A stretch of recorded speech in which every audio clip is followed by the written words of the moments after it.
Rinuncia al lancio Admiral TR. C'è l'errore di Atlantico Jet. Veloci Always Go e Samima Ferro. Samima Ferro va a chiedere strada a Always Go. Vediamo Cristian Fracassa che lascia andare l'avversaria, ci sembra. In ogni caso passa Samima Ferro.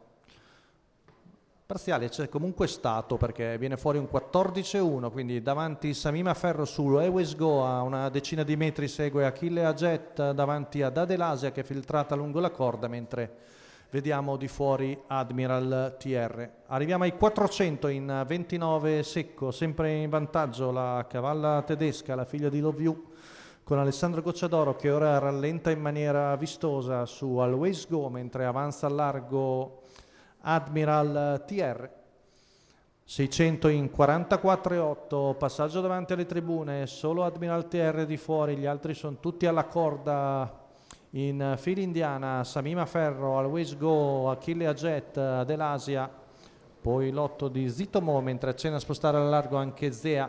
59,7 il primo giro, tutto sommato c'è andatura da parte di Samima Ferro.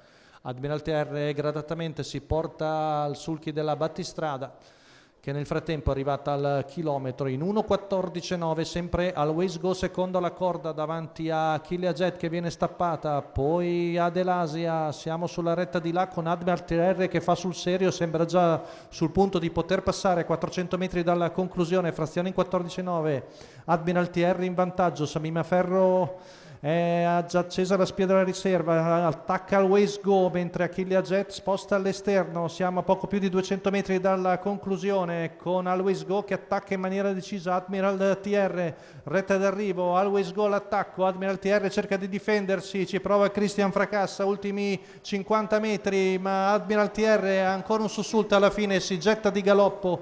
Quando mai era battuto Always Go, il secondo lo fa Adelasia su Achille Ajet, quindi vittoria per il numero 6 di Admiral TR, Roberto Vecchione, trenni di Cristian Rossi, colore di Elena Berretta, viene a vincere dopo l'ottimo secondo posto di Follonica, percorso d'attacco e alla fine aveva respinto anche molto bene l'attacco di Always Go che alla fine si è gettato di galoppo, mentre secondo e terzo gli outsider Adelasia e Achille Ajet.